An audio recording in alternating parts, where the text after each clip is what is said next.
Hello, everyone. So I'm Brezillon, working for Collabora, and Hello guys, so I'm Danilo and I'm working as a kernel engineer at Red Hat, mostly working on the Nouveau project and general DRM infrastructure.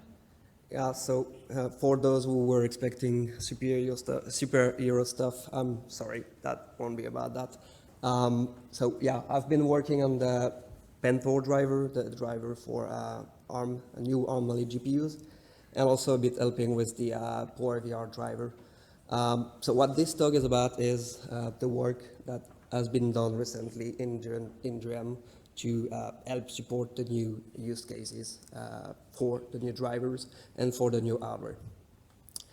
So one thing I noticed when I switched from the old generation Mali GPU to the new one is that clearly the kernel driver is being pushed away.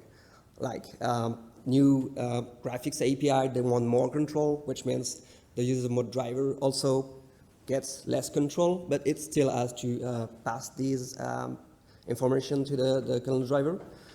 So it kind of overlaps with what the kernel driver was doing before. And on the other side of the picture, we have hardware that do more and more.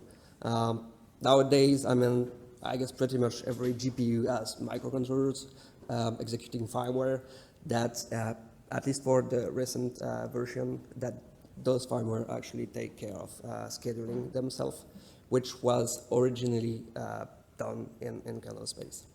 So there are actually good reasons to do that.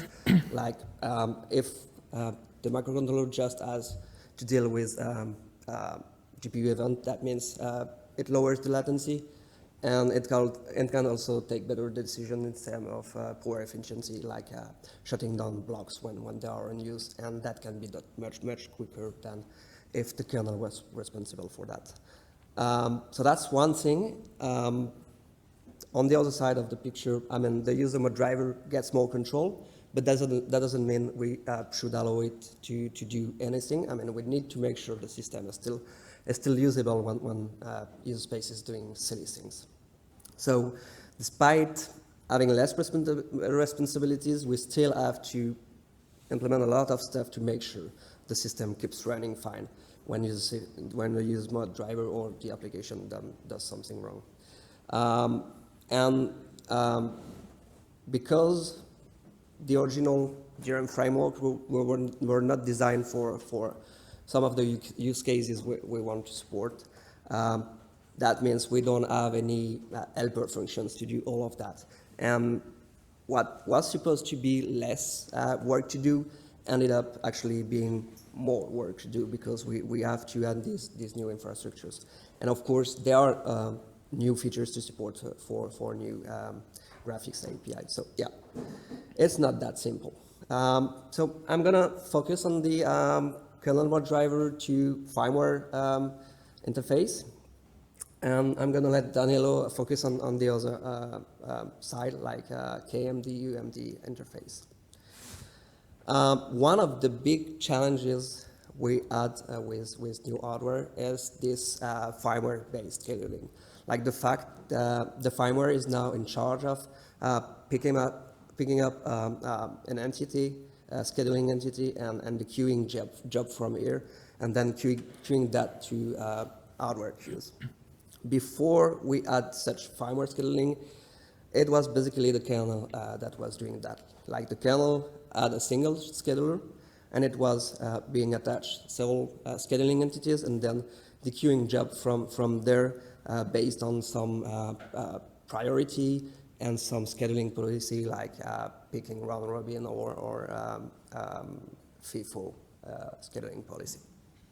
So how do we move from a solution that's based on the assumption that the kernel is in charge of the scheduling to something that assumes that the scheduling is completely delegated to the firmware? Well, if we look at the DRM sched design, it's actually twofold. The first thing DRM sched takes care of is making sure that a job waits until all its dependencies are met before being pushed to the hardware. And that, we want to keep it, because we don't want to re-implement the same logic in all drivers. So we somehow want to use part of the DRAM scheduler. But what we don't want to keep is the actual scaling part of it, like being able to pick from different entities and control the hardware queues directly. So we need a solution to make this fit in the DRAM scan model. And what Intel people came up with, I don't know if that's Matthew Prost's idea or if that's other people's ideas, but what they came up with, and that was Matthew posting the patches, was to make the DRAM scheduler, the kernel side scheduler, as dumb as possible. And by dumb, I mean that all it does is passing jobs from the scheduling entity to the firmware directly, basically. I mean, you still have a backend to translate jobs into something the hardware can understand. But other than that, there is basically no scheduling in there. It's just passing the jobs around. That's actually implemented with the new policy, which is called single entity scheduling. And with this solution, we can keep DRAM sched entity dealing with all the dependencies, and we can also make sure that the actual scheduling is passed to the firmware. So with this solution, it works, I mean, but we still have a problem in that the DRAM scheduler, originally, it was designed to be dealing with one hardware queue directly.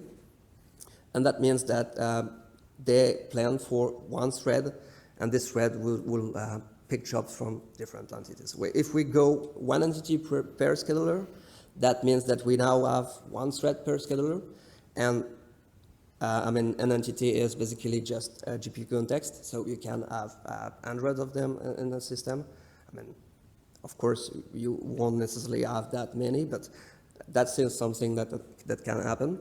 And if we go for one thread per entity, that means that the number of threads explodes. So one solution Matthew came with is to replace this thread we add by a work queue. And this work queue, we can actually reuse them across the scheduler, the DRAM GPU scheduler, which means you can have one work queue for all your entities, and this way we don't have that threads explosion I was talking about. And of course, the single entity scheduling pass is basically a lot of if checks that just bypass the whole scheduling logic, because we don't want any of that. We want it to be as fast as possible. So it actually looks like that. I won't go into details, but basically what we did is replace this big function we had in the thread and split it in several parts. And each part is being a work that's queued to the work queue that was passed at initialization time. So, I mean, that works pretty well, and it solved the problem that we had. And I think people are mostly okay with it. It should be merged pretty soon, I expect.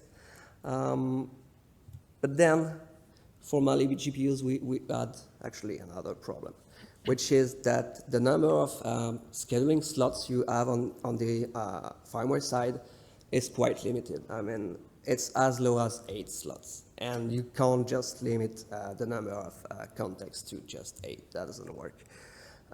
So what we had to do is add another layer of scheduling, which is just private to the driver. And what this layer of scheduling does is it's not scheduling jobs directly or entities. It's just rotating the entities that are waiting for some GPU time. And yeah, it's basically assigning new slots to waiting entities after after some entities spend some time the GPU.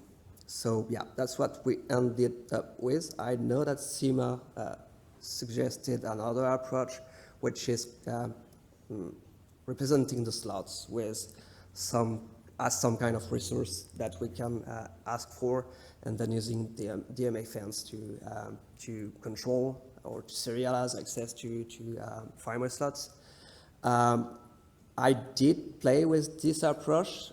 The problem with that is that as soon as we consider adding user mode queue at some point, it's kind of tricky to get it working, because it's based on the assumption that you can know what the job, when the context submit jobs to the queue, and as soon as you have user mode queues, you're not in control of the queue itself. It's user space controlling it. So in the end, we ended up with just this indirection in the scheduling logic in Mali GPUs, but we're still really reusing all the rest of the DRAM sched stuff. So yeah, that was it for the firmware scheduling part. Now I'll hand it off to Danilo, which will talk about other stuff. Right, so in the second half of this talk, I want to focus a little bit more on the interface between the user mode driver and the kernel mode driver, and want to start with a brief introduction of how the Vulkan API influenced such UAPIs, resulting into VMbind style UAPIs and how those work. And then I want to take the majority of the time to introduce a new DRM common component called GPU VM, which is basically aiming at helping drivers to support and implement virtual address spaces, which ultimately is also useful for implementing VMbind style UAPIs. So looking at Vulkan once, so Vulkan has some new requirements which are not really working out very well with existing UAPIs, such as explicit synchronization. So looking at traditional UAPIs, they used to do implicit synchronization, which basically just means that the buffer object, so the actual portion of physical memory, is serving as synchronization point, whereas with explicit synchronization, jobs carry dedicated lists of sync objects serving as, so one list serving as list of dependencies that must have been signaled before the job is allowed to be executed, and the second list being signaled once the job is completed. So other requirements Vulkan comes up with is some kind of advanced virtual memory management, which ultimately led to new VMbind style UAPIs giving user space the control of the GPU's virtual address space. So speaking of VMbind style UAPIs, I want to quickly go through 3 ioctls, which I think represent the key of this API, or of this kind of API, which is vminit, which just creates a new GPU virtual address space. So drivers would typically create a new context there, set up page tables, and all this kind of stuff. So then we have the actual vmbind ioctl, which actually binds memory to a virtual address. And it typically carries the operation type, so whether it's a map or an unmap request, obviously the virtual address for the mapping, the size, the buffer object or the handle to the buffer object backing this mapping, and the offset within this buffer object. And of course, the synchronization objects I mentioned on the previous slide, like the waitlist and signal list. I also want to mention that it's typically legal for map and unmap operations passed through vmbind to arbitrarily span across existing mappings. So drivers need to be able to deal with that. And I'm mentioning that because GPU VM, which I will talk about later on, provides some helper functions to deal with that.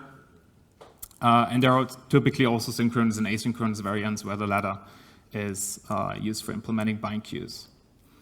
Then we have the exec ioctl to execute a command buffer, and I'm mentioning this here because it works a little bit different as with traditional UAPIs, where the exec ioctl would basically carry the buffer objects containing the command buffers. So with vmbind style UAPIs, the exec ioctl just carries a list of virtual base addresses where those command buffers are mapped, and which were previously mapped with a vmbind, obviously.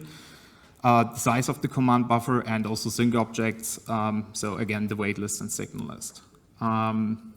It's also worth noting that command buffers or shaders can operate on the whole virtual address space, which ultimately leads to the requirement of validating all underlying buffer objects backing this virtual address space for an hexagonoctal. So in the sequence diagram, I tried to come up with a sequence of VM bind and hexagonoctals, so all asynchronous, and try to depict how fences are passed around between user mode, kernel mode driver, the DRM schedule, and the hardware. However, I don't want to go into detail on that one because that takes too much time. So if you're interested, you can check out the slides later on and have a look at that. So now getting to DRM GPU VM, as already mentioned, it's a new common component to manage a GPU's virtual address space and was motivated by, but is ideally not limited to, VM bind style UAPIs. So it just means GPU virtual memory, and originally it was called the DRM GPU VA Manager, and it is still called DRM GPU VA Manager in the kernel release v6.6 that it's going to be releasing soon. The reason for renaming that, and it's already renamed in DRM Misc Next, was simply that it turned out that drivers typically call the structure they are embedding the VA Manager in just simply a VM. And also the kernel documentation for asynchronous VM bind and VM bind locking, Thomas Hellstrom recently pushed, calls it GPU VM, so I just wanted to go along with that naming scheme. And it also turns out that it makes the API naming a little bit more consistent. I also want to give a shout out to Dave Early at this point, who suggested having such a component in the first place. Now, what does DRM GPU VM do? So it basically provides the infrastructure to track virtual address allocations and mappings and connects those mappings to their backing buffer objects, which are DRM gem objects. And as already mentioned, when introducing VM bind, it also provides a mechanism to break down complex map and unmap requests into a set of operations which can be directly performed by drivers. So for instance, when mapping requests intersect with existing mappings, or you have partial unmap requests, so this kind of stuff. So all that comes with v6.6 of the kernel that's already merged upstream. There is also a patch series that's upcoming, so this will be merged soon into DRM Misc Next, so I think we have consensus on that. And yeah, I think I've written in the slides that it targets v6.7. I think that isn't true. It's more like v6.8 because actually DRM Misc Next might already target v6.8, I'm not sure. Either way, it basically consists of generalizations for implementation to improve performance in this context. The first one being to implement common DMA reservation for gem objects that are local to the GPU VM and the tracking of external gem objects. So local just means that this buffer object is only mapped in a single virtual address space, whereas external means the buffer object is potentially mapped in multiple virtual address spaces. So the reason we need that is because, as I already mentioned, with an hexagonoctal, for example, you would need to validate all the buffer objects that are backing the virtual address space, which comes down to you need to lock them, and hence you need to know them in order to be able to lock them. And the only real way to know them would be to iterate through the whole virtual address space and iterating through all the mappings within the virtual address space, finding their backing buffers. And that's potentially a heavy operation because apparently there are applications creating multiple hundreds of thousands of mappings, if not even millions. And yeah, that would be a heavy operation. So the idea is to have a common DMA reservation and therefore also a common DMA reserve lock for all objects that are local, so only mapped once or only mapped in the single VM, such that we cover them with a single mutex lock basically. And then we only need to iterate through the list of external objects that we separately cached. And yeah, that makes the whole thing way cheaper, especially when we run into contention where we actually would need to multiple times iterate through a whole virtual address space otherwise. So it also comes with some helper functions to lock all the backing buffer objects. This implementation is mostly based on DRM exec, which was implemented by Christian König from AMD. So DRM exec is basically a helper that takes a set of buffer objects, locking them and dealing with contention and all this kind of stuff. So the last feature I want to mention is caching evicted gem objects. So the reason for that is basically the same as for having a common DMA reservation and tracking external objects. So once we got the whole virtual address space locked, all the backing objects locked, we would want to validate them potentially. And while we could just run through the external object list for that, we don't know the local objects. So we only know the common DMA reservation. Again, we would be left with running through the whole virtual address space mappings and find the backing objects. So instead, we just cache them once they are evicted, and then we have a dedicated list that we can just validate. Now, I want to talk a little bit about the structures of DRM-GPU-VM. So first of all, and that's pretty obvious, there is a structure called DRM-GPU-VM, which just represents the virtual address space. And this structure has a red-black tree, which keeps track of all the mappings within this virtual address space, which are represented by a DRM-GPU-VA struct. So originally, we wanted to use a maple tree for the same reason MM came up with the maple tree, using it for VMAs. But it turned out that there are some use cases where the maple tree simply just works well because it requires allocations for internal nodes to keep track of objects. And we are potentially using it in the context of updating the virtual address space from DMA fence signaling critical sections where allocations are actually a problem. Now, the maple tree provides some options to pre-allocate nodes, but those come with some limitations, and actually we are unfortunately running in those limitations.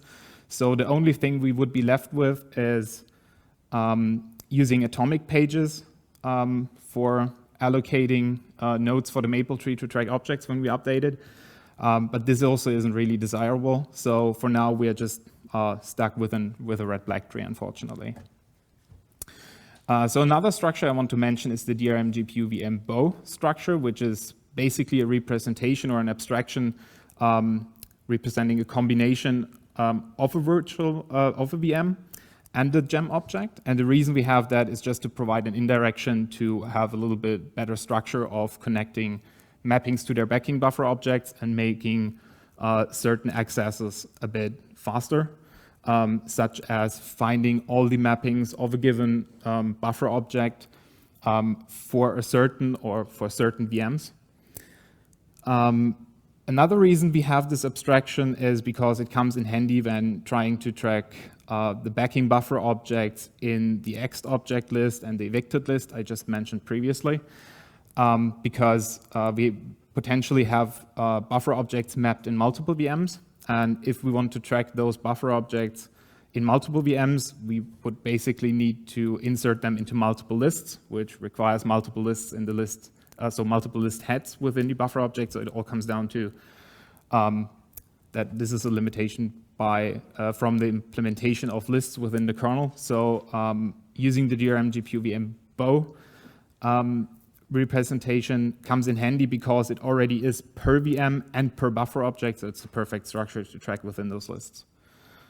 There is also the DRM-GPU-VM exec structure, which is basically just a wrapper around DRM exec, connecting it to DRM-GPU-VM, providing the abstractions to lock, unlock the virtual address space mappings backing buffer objects. And then the last structure I want to mention is the DRM-GPU-VA op structure, which serves basically as the base structure for map, remap, and unmap operations.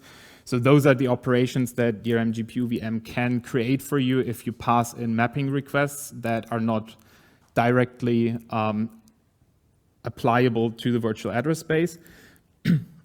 So because that's a little bit abstract, I have an example here. So let's assume we have a virtual address space with 3 mappings. The first being the buffer object A that's mapped from 0 to 3, another buffer object B mapped from 3 to 4, and a third one C mapped from 4 to 7 within the virtual address space, but also having an internal offset, so an offset within the buffer object of 2. And now we could get a VM bind request to actually map another mapping of C with the offset of 4 from 1 to 5. So you see that in the request line. And in this case, we cannot directly map this because there are mappings in the way, so we first need to create some space. And rather than doing all the calculations needed for that within the driver itself, you can just pass it to GPU VM and tell GPU VM that you would like to create this mapping, and then GPU VM returns you, or actually it provides 2 ways to return you these sub-operations to execute to just make that happen. So one way is it provides you with callbacks. Another option is to provide you with a list of operations, which is useful if you have several stages of your vmbind implementation. So like the ioctl phase where you need to iterate through the operations, maybe in the run job phase of the DRM scheduler, and in the free job phase to free page tables, for example. So in this example, if you pass it to GPU VM would return you 4 operations. The first one being a remap of A to create some space for the new mapping. So remapping the buffer object A that's mapped from 0 to 3 to 0 to 1. It would give you an operation to unmap B entirely because it's just in the way. And it would give you a remap operation to remap C that's mapped from 4 to 7 to 5 to 7, again, to create some space. And it will also adjust the offset of the internal buffer object because since we're cutting it off at the beginning, we also need to adjust this offset to make sure that it still has the same contents. And then it finally would repeat the original mapping request to you now that we got space. So this is just for convenience that you can use it in a common code path. So that's a diagram basically depicting how Nouveau implements vmbind using DRM GPU VM throughout the 3 stages, the ioctl phase, run job, and free job phase. I'm not going to go through that in detail because I don't think we have time for that. But I still thought it might be interesting, hence I put it in the slides to, so in case you want to check that out later on. And finally, I want to give a quick driver status update on Nouveau relating to the UAPI changes and DRM GPU VM, since Nouveau was basically my pilot for implementing the GPU VM component. So the new UAPI implementing vmbind was merged upstream. It's going to be released in v6.6, and it should be sufficient for NVK to implement a fully functional Vulkan user mode driver. So I think I don't need to say much more about that. This was already covered by Faith and Carol. So there are some upcoming changes. So first of all, Nouveau is going to also pick up the DRM SCAD single entity model that Boris was talking about. So the patches already exist. We are only waiting for the DRM SCAD patches from Matthew to land. And it will also pick up the performance improvements due to the tricks implemented in GPU VM I mentioned previously. So those patches are implemented as well. So we're just waiting again for GPU VM to just land. Unfortunately, there are also some missing parts. So for example, user pointer support, which actually might be postponed a bit more in favor of landing the GSP patches instead. And we're currently not utilizing the DMA engine for page table updates. So everything Nouveau does currently is executed directly by the CPU. Yeah, I'm gonna give a quick status update on Pentor too. In terms of UAPI, Pentor is pretty much the same, following the same model that Nouveau and XE, the Intel driver, are following.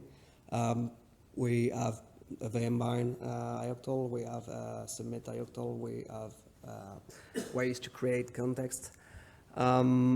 And of course, Pentor is using all of the new stuff that we discussed before, like DRM SCAD single entity and then vmbind, DRM GPU VM to implement vmbind. What's missing? More testing. We're still discovering bugs because we are just starting testing it with GL workloads.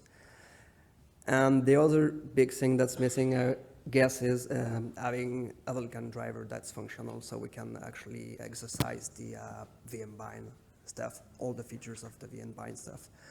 Another big thing that's missing is transparent buffer ejection, because right now we just pin the buffer the memory to the buffer objects when they are mapped to the GPU, and they stay pinned for the whole lifetime of the mapping itself, which means if the system runs out of memory, we're just screwed, and the OMM killer is likely to kill the apps. Yeah, as Danilo said, we're waiting for patches to land, and after that, I guess we are ready to merge the driver itself. Yeah. Quick word about PowerVR. Same again, based on the same things, DRAM SCAD single entity, DRAM GPU VM. Apparently, they do pass the 1.0 Vulkan CTS already, which is good news. And it's making use of all the new fancy stuff, except for one thing, which is the VM by ioctl. So right now, they do implement synchronous asynchronous mapping with two ioctls, which are called VMMap and map, which basically does what a VM bind synchronous ioctl would do, except it's not named the same way. But they do plan to add support for asynchronous VM bind pretty soon. So I guess we are in good hands there. Again, transparent buffer eviction, it's not implemented, and it's likely coming as a second step once the driver is merged. So that's pretty much it. I don't know if you guys have any questions.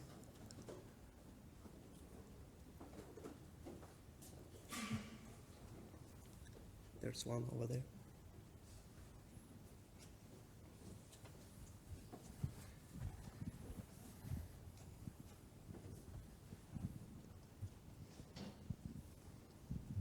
Yeah, thank you.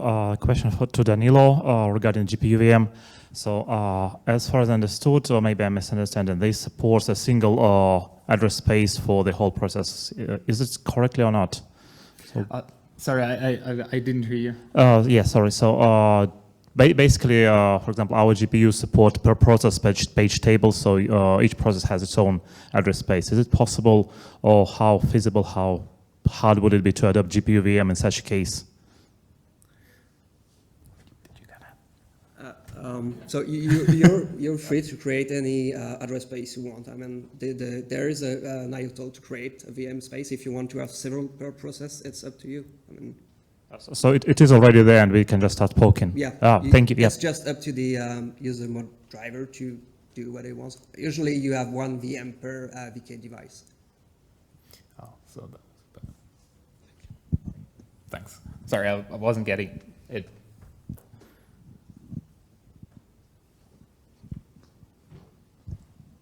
So if I understand correctly, like if you want to remap from one backing buffer to another backing buffer in GPU VM, like you decompose that into a set of unmaps and maps like to unmap previous buffers. Have you figured out how to deal with like if you do sparse binds while the application is possibly accessing it, the application then expecting like maybe a default value like zeros instead of a VM fault? So your question is basically about how we implement sparse bindings with that? Sparse bindings, well, the application might be accessing it, yeah. Right. So in one of the first patch sets, I had a concept called regions, where you would basically create a region first, and then this region represents a sparse mapping, and then applications can go ahead and request normal mapping. So we would store them as GPU-VA structures then within a region, but that was dropped because we can simply just have a flag for DRAM GPU-VA structures indicating that it's a sparse mapping. And once you get actual memory mappings from user space requested that are actually having a backing buffer, you just split them up as you would split up normal mappings when they intersect with previous already existing mappings. So it would be exactly the same case, just without a buffer object and with a sparse flag.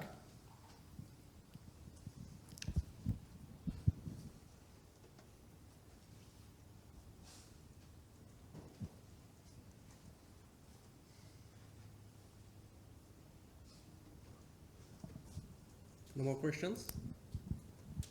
Thank you.